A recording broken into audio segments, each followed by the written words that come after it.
We go. All righty. Well, again, thank you so much. And, as you were showing all the pictures of your ministries, that was helpful for reminding me what your congregation is doing, but what all the congregations in our project are doing. All of our congregations are doing so much to live out the gospel in the world today. So your slideshow helped to remind me of that. So I'm grateful for that.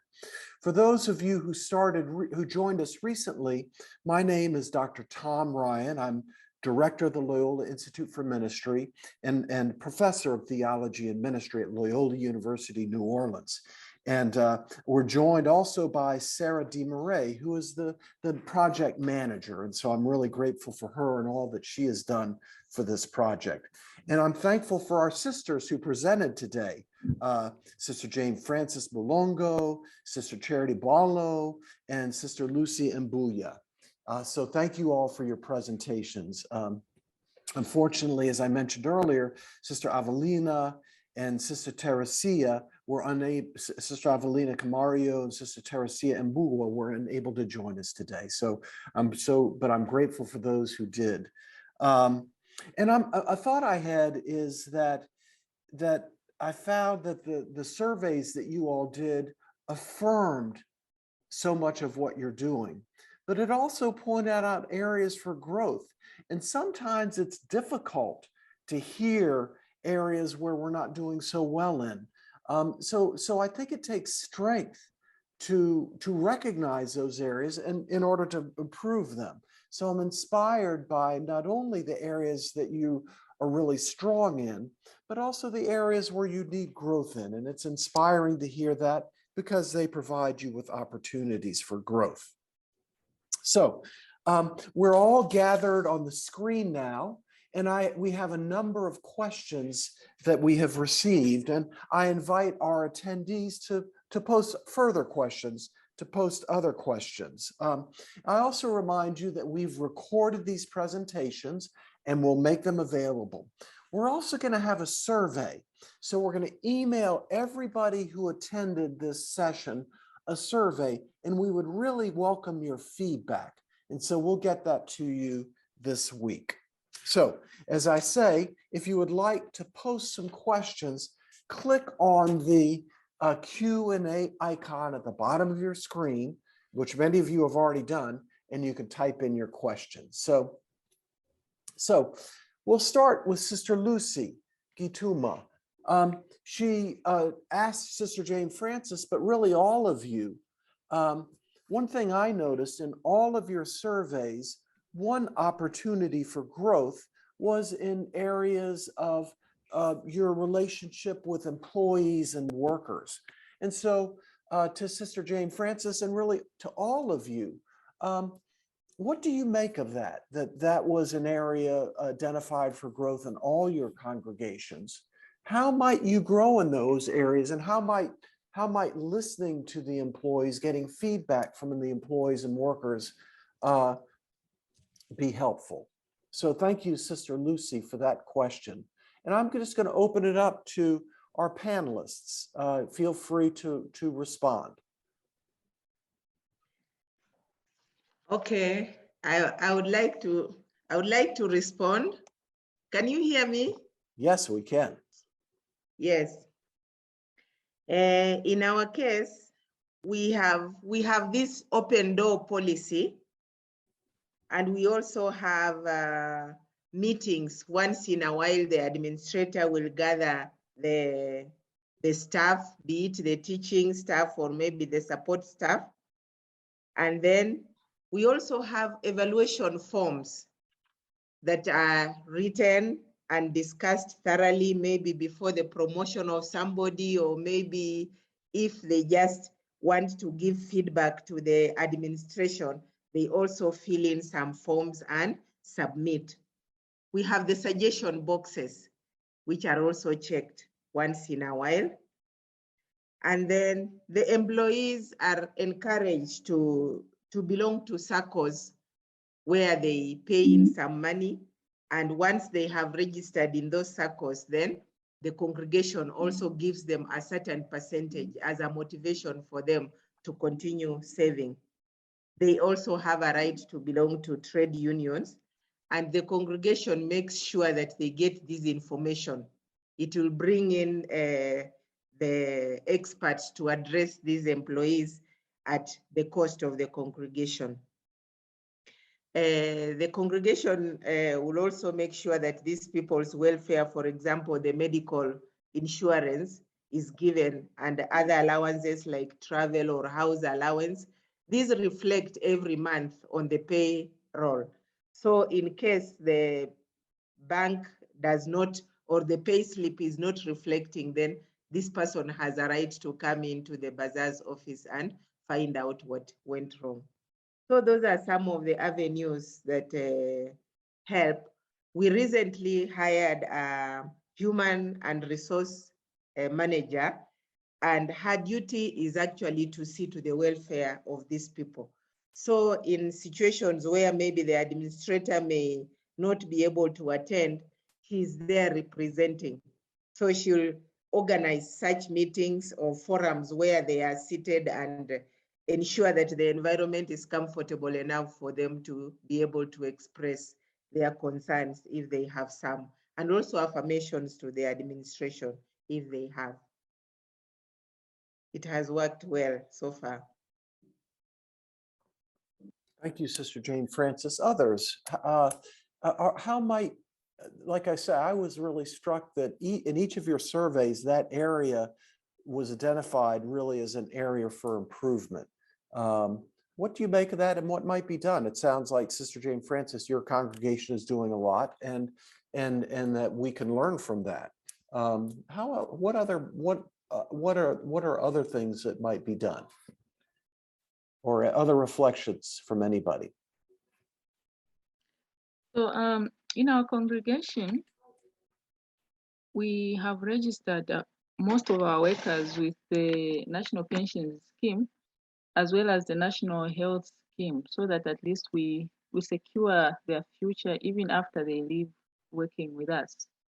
But we have realized that the pay that we give to them is not quite sustainable because it's quite low. So it is one of those things that we are working on at the moment. And as a congregation, we have engaged ourselves in what is known as a blended value project. It is one of the projects that are funded by the Hilton Foundation, where we are trying to turn our ministries, not just to perceive ministries as charities, but as social entrepreneurship ministries. And so apart from just offering help, we also try to empower our workers with skills that they can use even as they leave the work that they are doing with us, so that even as they go back to their families, they can continue with the skills that they have learned with us. But otherwise, one thing that we have realized as a congregation is that 50 years after we have existed as a congregation, most of the things that we do are not documented. So we don't have a financial policy, we do not have a human resource policy. So at our last general chapter, which was held in 2019, one of the chapter decisions made was that there was need for us to begin seriously documenting all these policies so that they help us as we do our ministries. Thank you, Sister Charity. Those are good.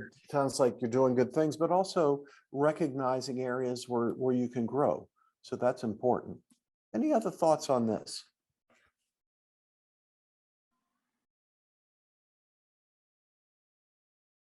Sister Lucy, did you want to say something? Yeah, I just wanted to add that we do care for this, for promoting dignity of these people, of the workers. We give them the salary they deserve, and sometimes we provide food if it is in the school, if the school is able. We give them like tea in the break tea and the lunch, and then they go to have their dinner at home in the night. But we do take care of them, and we teach them, and we responded to them positively and whenever we have anything, we share with them. So they are really happy with that. Thank you. Good, that's wonderful. I wonder if another Can I add opportunity, something? yes, Sister Jane Francis, go ahead. Yes, like we have this benevolent fund, and sometimes when, you know, some may be struggling, maybe they have a large family or somebody is certainly retrenched, maybe a partner, and now the one who is working with us, the income is not enough, and maybe they have children in school. So this fund has been helpful, and also some of our sisters individually have chipped in a lot to support families with school fees and sometimes hospital bills. And so we get feedback from these people showing, like, appreciating how much Loreto has done for them. Even those who retire, they will still feel that the package or the arrangement that was put in place, they have retired comfortably because whatever they were saving is still sustaining them. During this Corona period, it was a challenge because not much income was coming in, but still we felt if we are challenged as a congregation, then they are challenged more as individual families.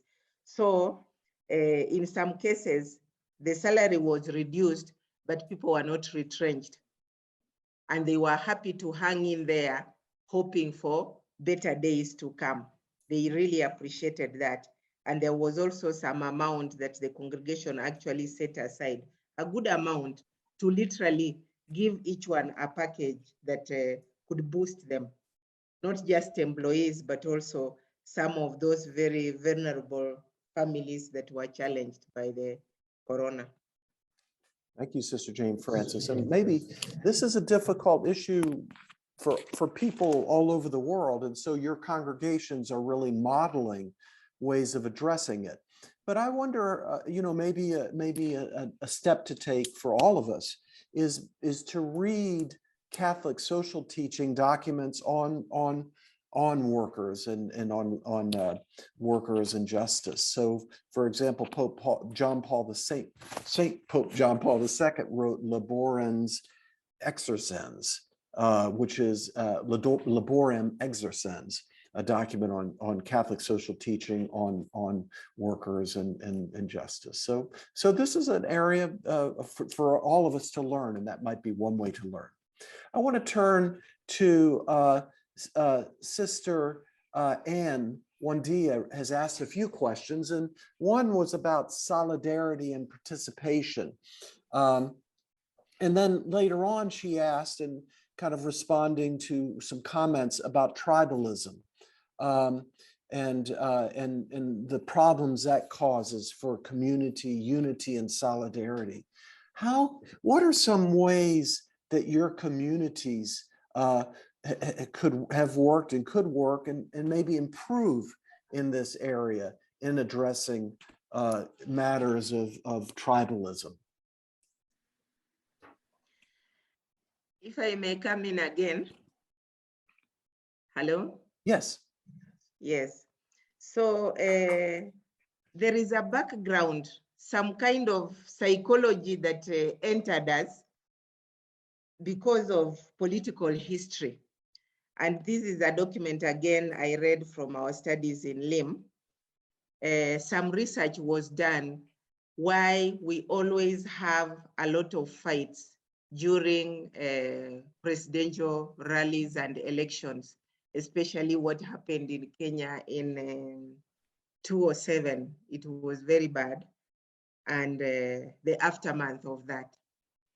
And some organization was hired to research, and the feedback, which was one of the reference books we were given by LIM, was that when the local person was observing the colonial regime that time, they were coming and taking them away from their land.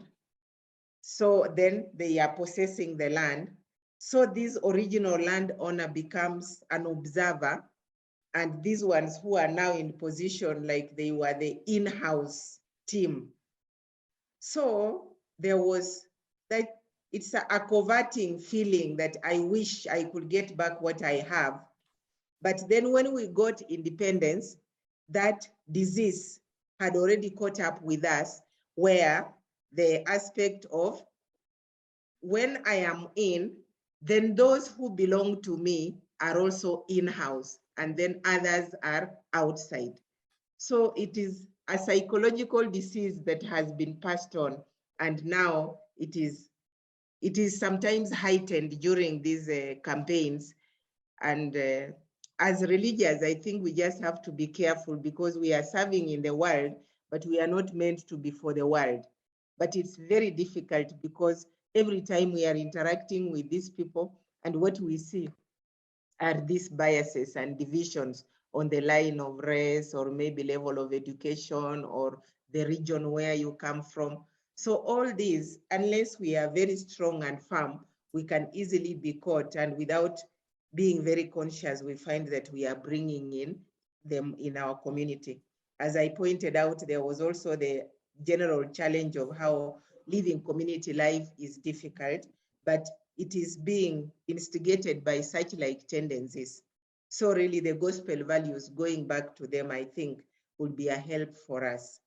And to be reminded, maybe as a group, of what we stand for, the fact that we are professed. As for solidarity, I think, and participation, I think it's a matter of educating the attitude. There is sometimes fear, so people don't want to reach out, the fear of the unknown, so we don't reach out. Or else just feeling that I'm self-sufficient, I don't need somebody else. But as for solidarity, we know that for sure we cannot do things alone. There are some tasks we cannot manage. For example, to eradicate hunger alone, we need combined effort. And for participation, again, to educate that attitude of selfishness, to know that delegation is a value, and also empowering others and letting them come on board to bring their creativity also. Thank you, Sister Jane Francis. And so this is clearly that this is, all of these things are problems all over the world. And some of that shows up in our congregations and our communities. And how, other thoughts on how this might be addressed? In our congregation, we have not had much of it, because we are a diocesan congregation, and most of our sisters belong to more or less the same ethnic group. But we still have a few others from other ethnic groups. So in order to address this issue, we felt as a congregation that there was need for us to make use of a neutral language when we meet for assemblies, even for the daily evening prayer and other official activities. So even if all of us understand that particular ethnic language, but we try as much as possible to use English, which is the official language in the country. So somehow that has also helped. Okay, interesting. Thank you. As an addition, in our congregation also, at the beginning, we were mainly from one area, but slowly we started to receive some girls from different areas in Tanzania, and this made us change, study the culture of the other people, and then we have to balance it.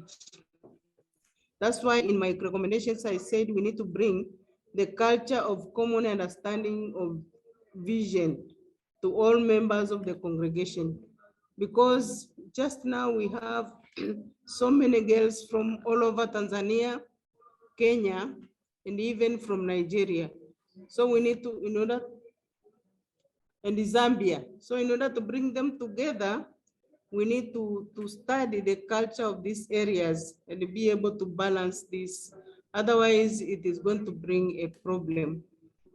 And as she commented, Charity, the language matters a lot. When we are from different areas, we speak the language which we can all understand each other.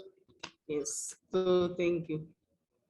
Those are such good answers, and this is an issue that affects everyone all over the world, in the United States as well, and so it's not unique to any one particular part of the world, and so we can all learn from each other, from what you're doing. So that's very helpful. A thought that I had is that culture can cause problems, but it can also be a gift. And I'm curious how your local cultures or your national cultures resonate with, or complement, or align with Catholic social teaching. And so are there ways in which your local cultures or your national cultures can help illuminate and advance the wisdom and the themes of Catholic social teaching?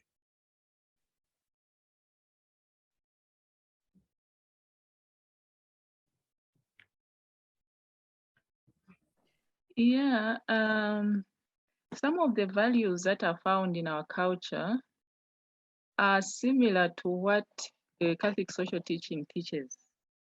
So I think that it is very important that even as we go out to sensitize others on Catholic social teaching, there is need to make them realize that it is not completely foreign from what they already know. And I remember when we were doing one of the courses in Loyola, we were asked to come up with proverbs that are similar to the themes of Catholic social teaching. So some values are very compatible with Catholic social teaching, such as community participation. You find that when there's a bereavement in the community, all the families would gather together to support the family that has been bereaved. Or looking at human dignity, if somebody is very underprivileged in that particular community, people would come together. Maybe they would donate some maize, food, and some clothing, so that the other person is also uplifted and made to feel that they are part of the entire community. So the values that our culture propagates should also be highlighted, even as we talk about Catholic social teaching. The churches nowadays, also to add on what Charity has said, the churches also now have introduced some kind of choirs competition, and they'll have a set piece, but they'll also have some cultural song with a message. And there can be a pre-chosen theme that is unifying, that is related to the Catholic social teaching. And so these people come for competition, and it's always very exciting for them to do this competition. It can be in dance, in song, using all their creativity, even artwork. And then in the end, the winner will get the award. But within those gatherings of festivity and competition, there is also the address and the announcements. And whoever prepares the speech does it in such a manner that that message, which is intended to be communicated, is passed on. It happens in schools, but nationally, now we also have those kind of competitions in the church.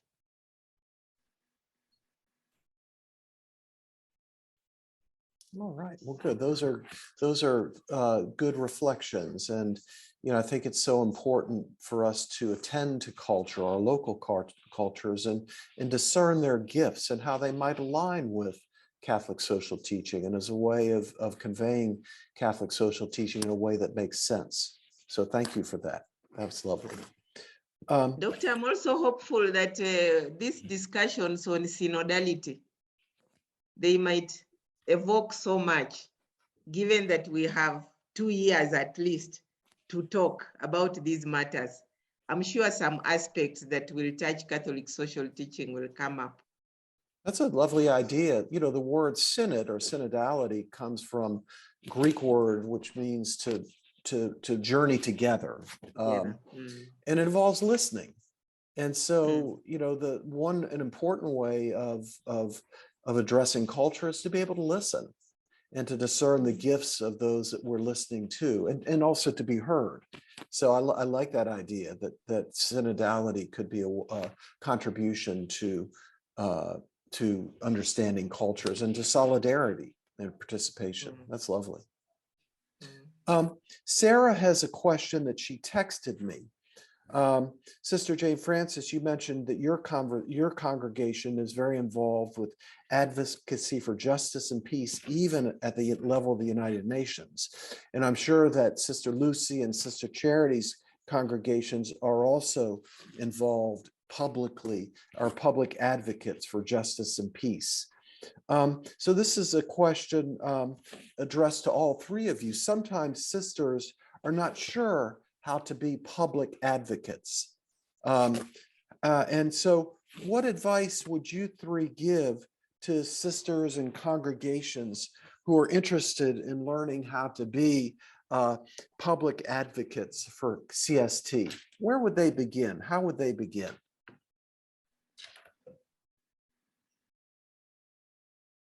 It came as one of the recommendations from the sisters among us when the sisters were looking at how we are challenged in the knowledge of Catholic social teaching. And so the recommendation was that Catholic social teaching may become part of our formation program and that sisters may study. So among those suggested areas for study was this advocacy and lobbying to gain skills, justice and peace, literally to go to college. And there are some colleges nowadays that are offering these packages, and they would have maybe the best approach to how we can do this. What we have done so far as a group, sometimes when you speak as a single voice, it may not go far. So people look for each other when they have a particular interest, and when the group is registered, is recognized, then they can voice their concerns through that group and it will have some hearing. And I think it's the same idea that our sisters brought to the NGO desk at the United Nations.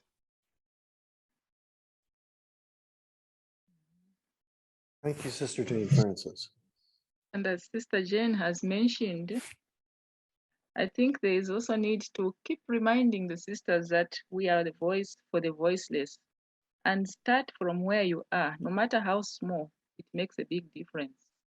So if you are a teacher, for example, and you see that there is one person in the school who is unjustly treated, sometimes they may be so fearful that they can't bring out their issue. So as a sister, it's important that I bring up that issue on the person's behalf so that it is addressed. But as sister has mentioned, speaking as a big entity also helps out. For example, in the diocese, we have the Zambia Association of Sisterhoods. It's an organization comprised of various congregations in the diocese, and it's also at national level. So sometimes when we identify a problem, we speak with one voice, and politicians are able to hear us. I remember one time they had removed the subsidy that they were giving to all hospitals run by the Catholic Church. And most of these hospitals are run by the sisters. So they marched in the street, and then they went to see the president himself. And a week later, the decision was reversed. So I think when you speak as an entity, it helps. Okay. Thank you, Sister Charity. That sounds like great wisdom for making a difference in the world.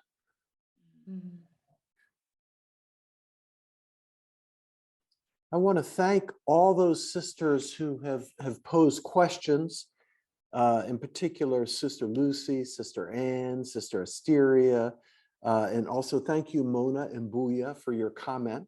So thank you all. One of the sisters asked, what difference have your studies in Loyola made to you?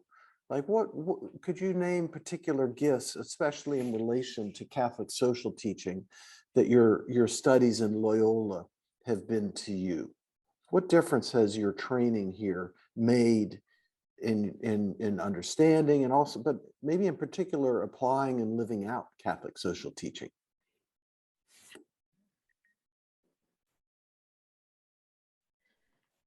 My passion for understanding Catholic social teaching and also sharing it has been sharpened.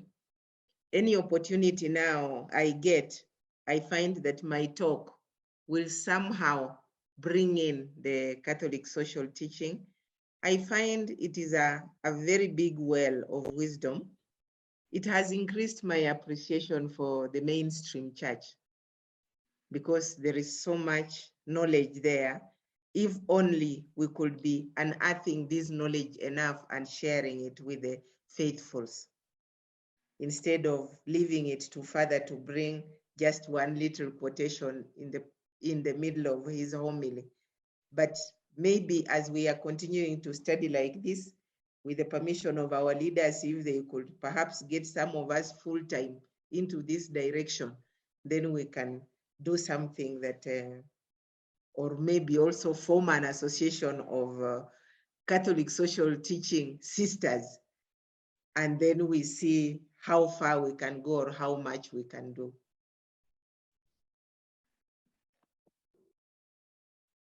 Thank you. I have also become more conscious of the social issues around me, and I try to apply my knowledge of Catholic social teaching to the issues that I am able to hear about and the issues that I'm able to see. And then my studies with Loyola have also helped me to have more knowledge about church documents and to have more interest in reading about church documents. And then I've also find myself wanting to share whatever I have learned with others. And if I am in class, since I'm a teacher, I somehow bring in the ideas that I have learned about Catholic social teaching and about United Nations Sustainable Development Goals. And then I have also become a resource person for the congregation. I remember recently I was asked to give a presentation on Fratelli Tutti. They said, yeah, because you have learned Catholic social teaching, please do this for us.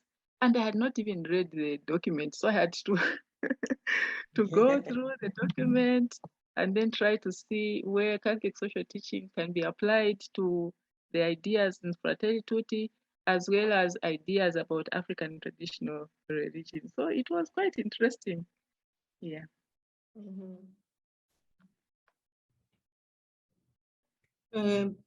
I also have an addition that there is a big difference which is being made by studying this course of Catholic social teaching.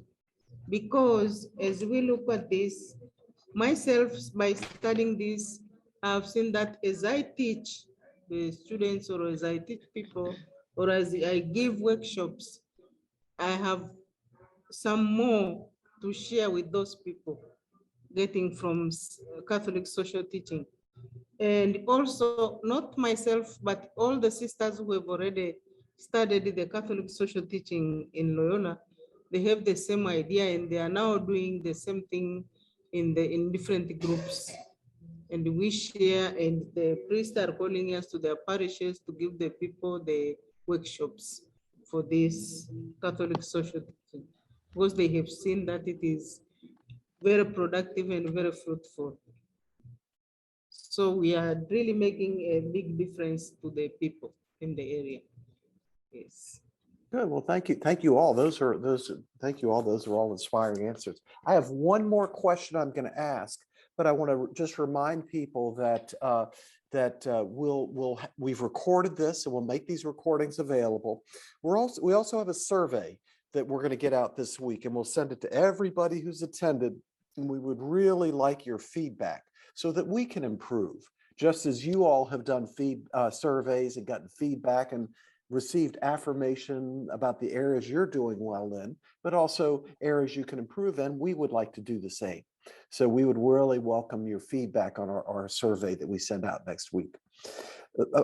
My last question is, and Sister Jane began to talk about this, is what's next?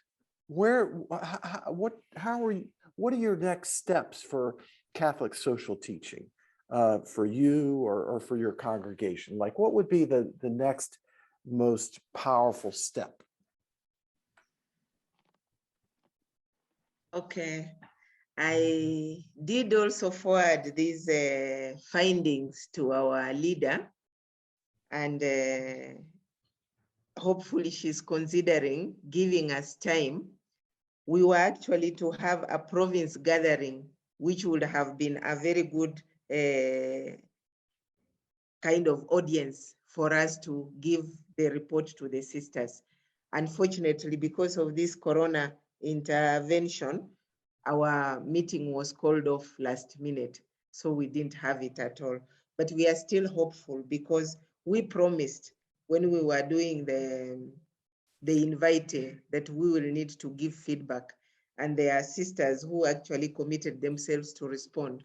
So we would want to do that feedback first, and we trust that it will bring up more questions and more concerns and maybe more new findings, which will then we can work on further.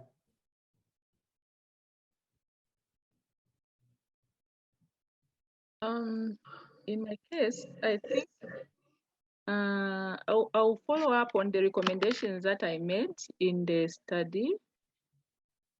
And fortunately, when we had our last general chapter, there was a concern about our need to know more about Catholic social teaching. So in that way, I am quite confident that the recommendations that I have brought forward will be implemented. And already the formation committee is looking for ways to come up with a syllabus on Catholic social teaching so that it can be taught in both the postulancy and the novitiate. So, apart from that, I hope to continue using the knowledge that I have of Catholic social teaching in order to help others get to know it better, both among the students and the teachers. And I also alluded to the fact that we don't have any documents like the human resource document, the child protection policy. So looking at the information and the knowledge that I have from the studies that I have undergone at Loyola, I was put in the committee that is supposed to come up with those documents, because they said that since I have some knowledge about coming up with such documents, then I will be in a better position to help out. Sounds good.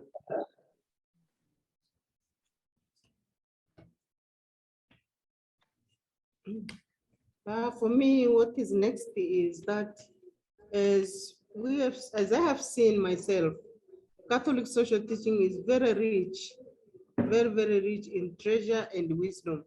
So as we continue reading these Papa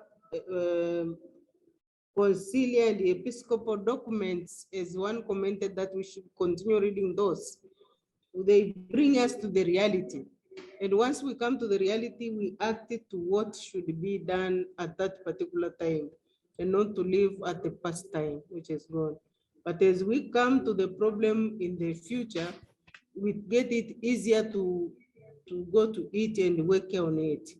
So by reading these papers, we get new knowledge on how to approach this. And as we discuss this with sometimes we have meeting with the bishops in our country, we also share some ideas on these issues to help the people we are working with. That's great. Well, thank you all so much. And you have raised so many important issues, and it sounds like these issues are having an impact not just on you personally, but on your congregations. And And you know, some of the issues that our questioners have raised that they noticed that you all talked about how the importance of not just giving people things, but empowering them. And that's such an important part of Catholic social teaching and figuring out how to do that.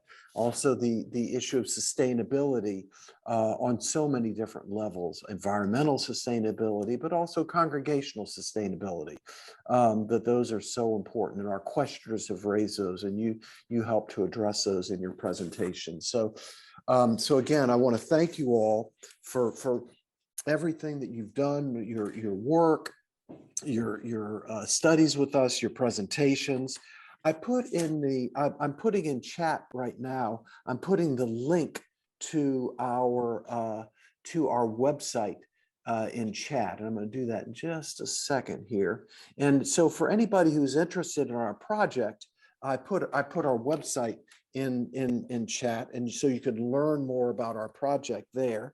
And if you ever need to get in touch with us, I put my email address in chat. So feel free to click on the website or send us an email if you have any questions or comments.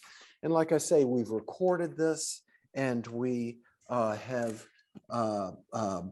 going to send out a survey. So again, sisters, Jane Francis, Sister Charity, Sister Lucy, thank you so much for your presentation, for all the work that you put into it, to make them so informative and so inspiring. So thank you so much for that. And thank you to your congregations who have supported you along the way. They've allowed you to do this work. And hopefully this work can have a real impact in helping you and your congregations be agents of the good news, agents of Catholic social teaching. So thank you so much. May God bless you. May God be with you. May God strengthen you as agents of God's good news and as agents of Catholic social teaching. So thank you so much. I will leave Zoom on for a few minutes if anybody would like to type in any more chats. But thank you all those who attended. Thank you to our panelists, and thank you to Sarah, who has done so much to make this project such a success. So thank you. Thank you too. Thank you too. Thank you, Ryan. Thanks a lot.